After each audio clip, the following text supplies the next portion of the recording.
La beauté de Narcisse. La scène s'ouvre sur une clairière enchanteresse, où Narcisse, un jeune homme d'une beauté exceptionnelle, se promène au milieu des fleurs.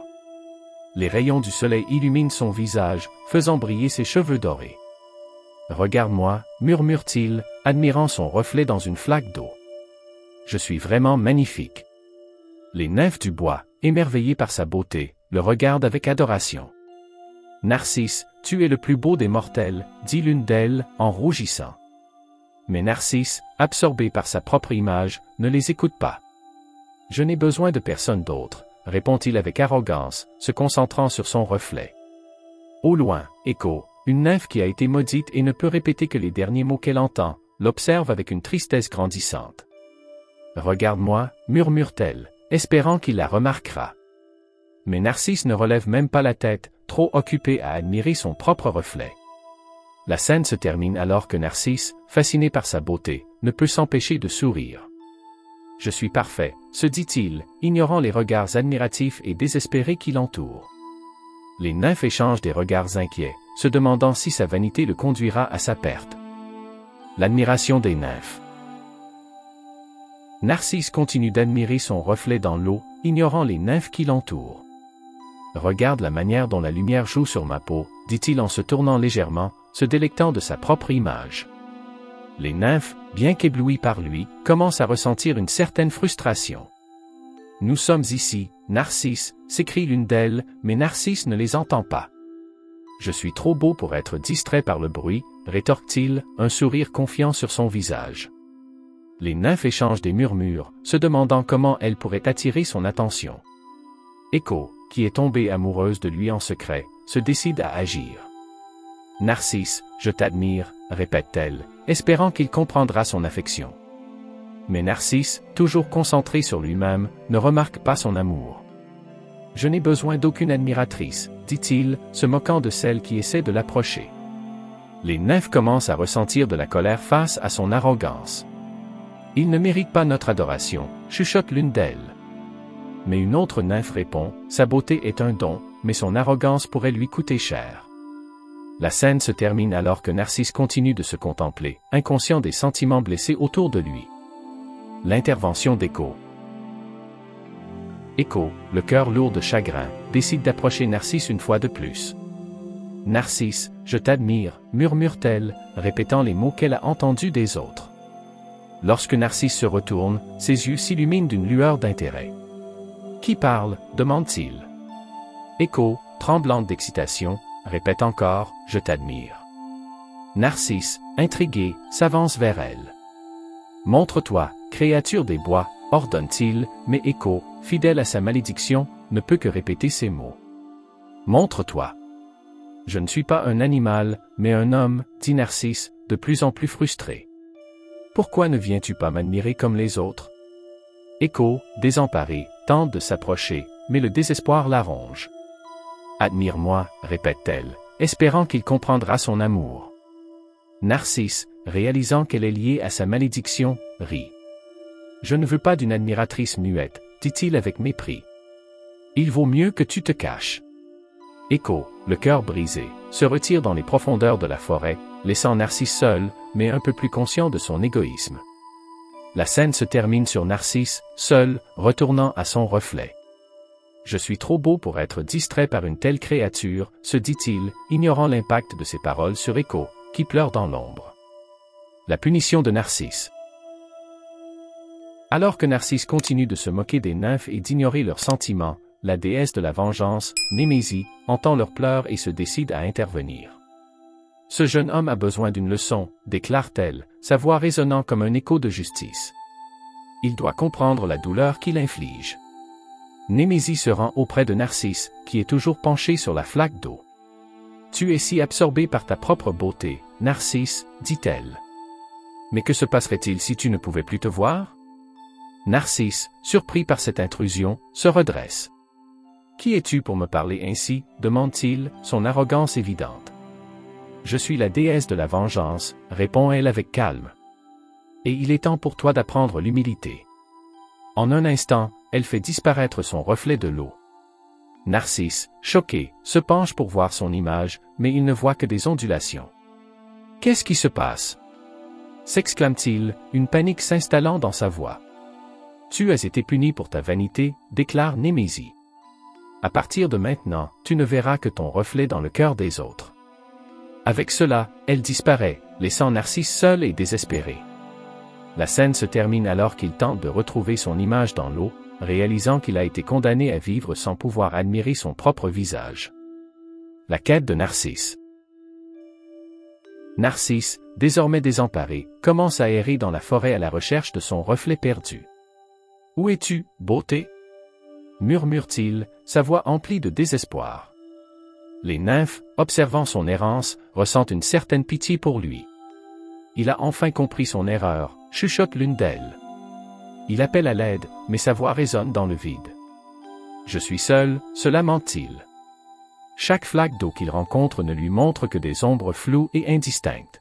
« Je ne suis rien sans mon image », se dit-il, son cœur lourd de regrets. Les souvenirs de sa beauté l'assaillent. Pourquoi n'ai-je pas prêté attention aux autres? Se demande-t-il, réalisant trop tard les conséquences de son égoïsme. Si seulement je pouvais voir mon reflet encore une fois, pleure-t-il, sa voix se brisant. La scène se termine alors que Narcisse se laisse tomber sur le sol, épuisé et désespéré. Je ne peux pas vivre sans savoir qui je suis, murmure-t-il, alors que les larmes coulent sur ses joues, se mêlant à la terre sous lui. Les nymphes, touchées par son chagrin, se rassemblent en silence autour de lui. La rencontre avec Écho. Alors que Narcisse erre, il entend soudain une voix familière. « Narcisse », murmure Écho, émergeant timidement des ombres.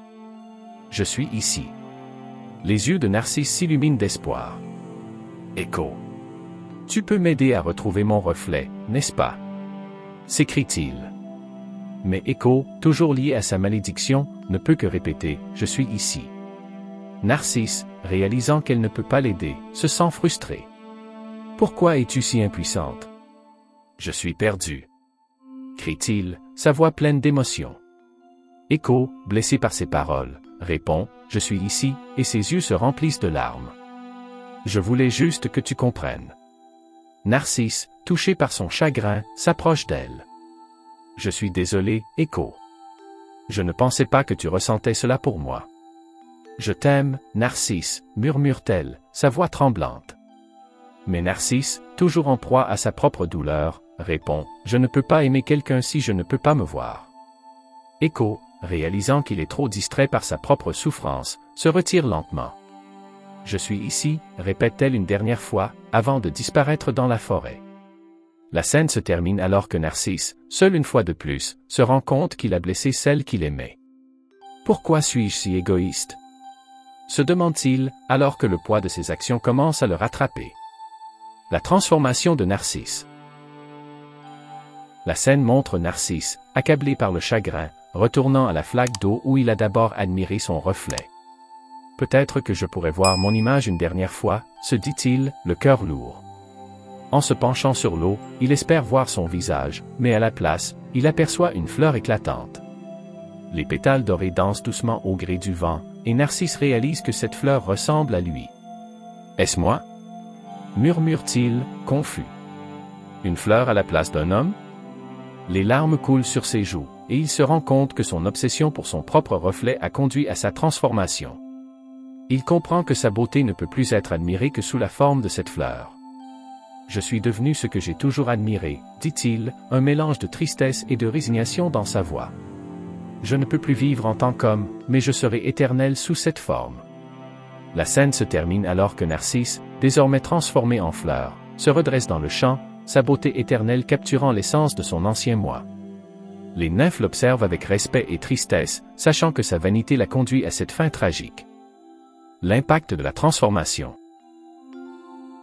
La scène montre les nymphes et les autres créatures de la forêt découvrant la fleur qui était autrefois Narcisse. « Regardez comme elle est belle » s'exclame l'une d'elles, s'approchant avec précaution. « C'est Narcisse » murmure une autre, reconnaissant la fleur qui porte son nom. Les nymphes se rassemblent autour de la fleur, pleurant la perte de Narcisse tout en admirant sa beauté éternelle. « Il était si beau et si arrogant » dit l'une d'elles, sa voix remplie de mélancolie. « Il a été puni pour son amour de soi. » Écho, revenu dans la clairière, s'agenouille devant la fleur. « Narcisse, je t'aimais », murmure-t-elle, ses larmes tombant sur les pétales.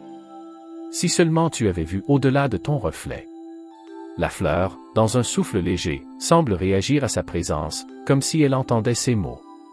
Les nymphes commencent à chanter une mélodie douce en l'honneur de Narcisse, célébrant sa beauté tout en se remémorant les leçons qu'il a laissées derrière lui.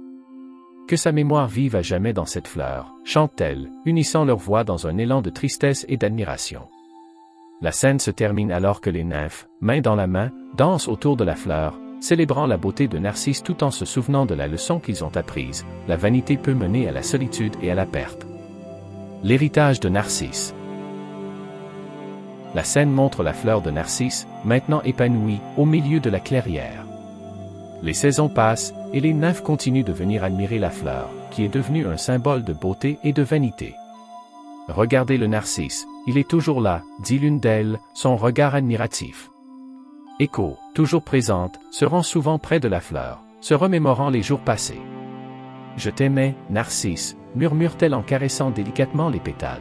« Mais tu n'as jamais compris. » La fleur, vibrant légèrement au vent, semble résonner avec ses sentiments. Les autres nymphes commencent à raconter l'histoire de Narcisse aux nouvelles générations. Il était beau, mais il a perdu tout ce qu'il avait à cause de son égoïsme, explique l'une d'elles. Ne soyez jamais comme lui, apprenez à aimer au-delà de l'apparence.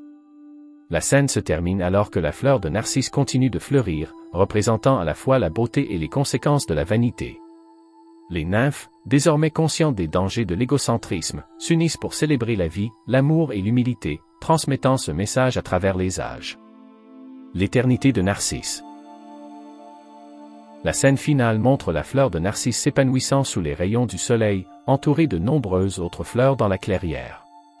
Les nymphes chantent une chanson en l'honneur de la beauté de la nature et de l'importance de l'humilité. « Narcisse, tu es toujours avec nous », chante-t-elle en harmonie. Écho, debout parmi les nymphes, regarde la fleur avec des larmes dans les yeux. « Ta beauté vivra à jamais, mais souviens-toi que la vraie beauté vient de l'intérieur, » dit-elle, se remémorant les leçons apprises à travers la douleur. Ne laissons jamais la vanité nous séparer des autres. Les nymphes se prennent la main, formant un cercle autour de la fleur, célébrant la vie et l'amour qui perdurent malgré la perte. Nous honorons à mémoire, Narcisse, disent-elles en chœur. Et nous promettons de toujours chérir ceux qui nous entourent. La scène se termine sur une vue panoramique de la clairière, remplie de fleurs, symbolisant la beauté éternelle et la leçon intemporelle de l'histoire de Narcisse. Les rires des nymphes résonnent dans l'air, unissant le passé et le présent dans une mélodie de vie.